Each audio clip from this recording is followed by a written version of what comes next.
시청자 여러분 안녕하십니까? BOA 모닝뉴스입니다. 미국 백악관이 대북 금융거래를 돕는 해외 금융기관에 의무적으로 제재를 부과하도록 하는 의회 새 대북 제재 강화 법안에 대해 입장을 표명했습니다. 대통령이 외교의 유연성을 발휘할 수 있도록 제재 유예에 대한 행정부의 권한을 강화하는 방향으로 일부 조항의 수정을 요청했습니다. 이조은 기자가 보도합니다. 미국 백악관 예산관리국이 지난 4일 상하원 군사위원회 지도부에 새 회계연도 국방수권 법안에 대한 공식 입장을 담은 서한을 전달했습니다.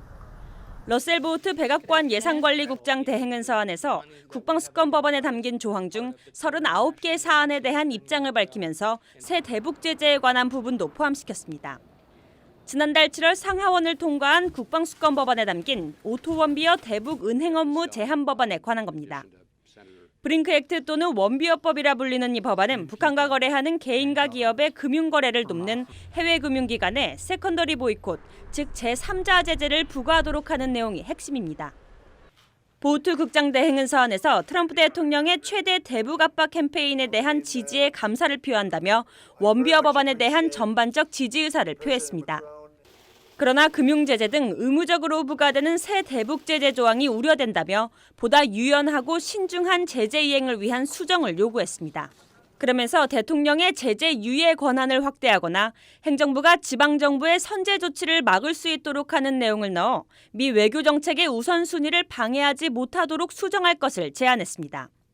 지방정부가 대북 제재와 관련해 행정부에 앞서 금융조치를 먼저 취할 수 있는 권한을 가지는 데 대한 우려를 표한 겁니다. 현재 원비어 법안은 대북 거래에 연루된 금융기관의 자산 처분 권한을 지방정부에 부여함으로써 은행과 같은 미국 내 금융기관들이 자체적으로 불법 대북 금융거래를 보다 엄격히 단속하도록 하고 있습니다. 해외은행이 북한과 거래하거나 미국의 달러 접근을 차단당하거나 둘 중 하나를 선택할 수밖에 없도록 하는 강력 조치로 미북 비핵화 협상이 진행 중인 상황에서 통과 여부가 주목되고 있습니다. 현재 상하원 군사위 지도부는 하나의 국방수권 법안을 마련하기 위한 조정 합의를 거치고 있고 원비어 법안은 상하원 모두 담겨 있어서 의결 가능성이 높습니다. BOA 뉴스 이조은입니다. 미 민주당 상원 의원들이 도널드 트럼프 대통령에게 서한을 보내 비핵화 등 북한 문제 해결을 위해 더 많은 외교적 노력을 해줄 것을 촉구했습니다. 척 슈머 원내대표 등 민주당 의원 8명은 지난 5일 트럼프 대통령 앞으로 보낸 공동 서한에서 대통령의 대북 정책과 외교에 대해 큰 우려를 표한다고 밝혔습니다. 그러면서 아직 기회가 있을 때 외교적 방법을 통한 북한 비핵화가 성공적이고 지속 가능할 수 있도록 노력을 더해줄 것을 촉구한다고 강조했습니다. 또 현 정부가 북한에 잇따른 미사일 실험의 중대성을 간과하고 비핵화 합의 달성에 서두르지 않겠다는 점을 시사하고 있다며 북한의 탄도미사일 시험을 용인하는 것은 협상에서 중대한 후퇴를 하는 것이나 마찬가지라고 지적했습니다. 유엔 안보리 대북제재위원회가 북한의 제재 위반 사항들을 공개했습니다. 북한은 지난 4개월간 120여 차례 북한 석탄을 해외로 수출했다고 지적했고 북한의 해킹 공격으로 한국이 약 7천만 달러의 피해를 입었다는 내용도 적시했습니다. 함지하 기자가 보도합니다. 유엔 안보리 대북제재위원회 전문가 패널은 5일 공개된 대북제재 중간 보고서에서 북한이 바지선을 이용해 석탄 운송을 계속하고 있다며 이를 새로운 제재 회피 기법으로 지적했습니다.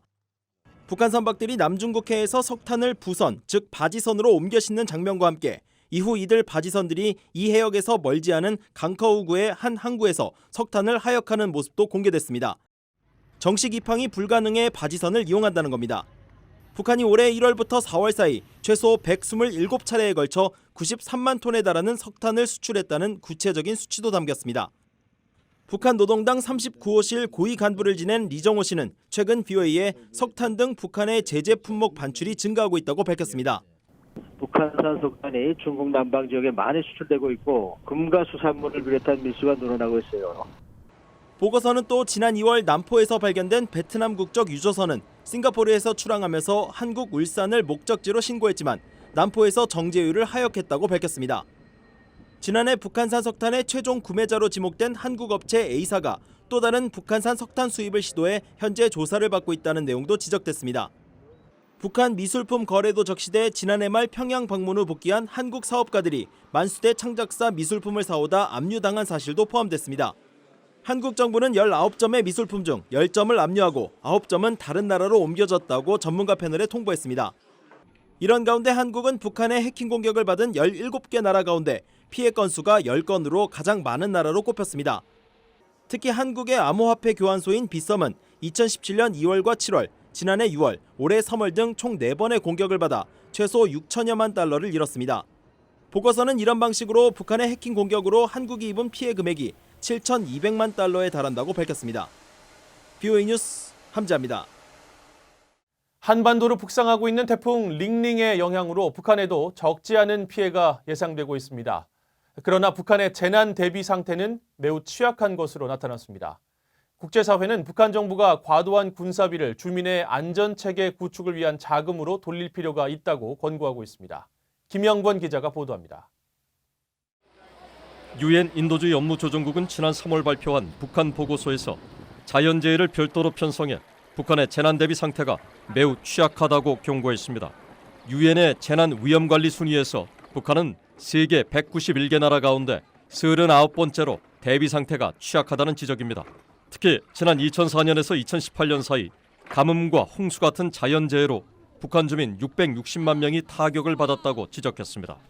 유엔 재난위험 경감사무국과 벨기에 루뱅대학교 재난역학연구소가 올해 발표한 공동보고서를 보면 북한은 지난해 세계에서 자연재해 사망자가 가장 많은 9번째 국가로 꼽혔습니다. 또 지난 20년간 자연재해로 연간 국내 총생산 GDP의 7.4%를 잃었다는 지적도 제기됐습니다. 유엔 인도주의 업무조정국은 북한 보고서에서 자연재해가 각종 질병까지 유발시켜 주민의 식량과 영양에 부정적 타격을 준다고 우려했습니다. 자연재해에 대한 정부의 위험관리 능력도 북한은 매우 취약한 것으로 나타났습니다. 특히 재난 대응에 관한 사회 기반 시설과 수습 대처 능력은 세계 바닥권인 것으로 파악됐습니다.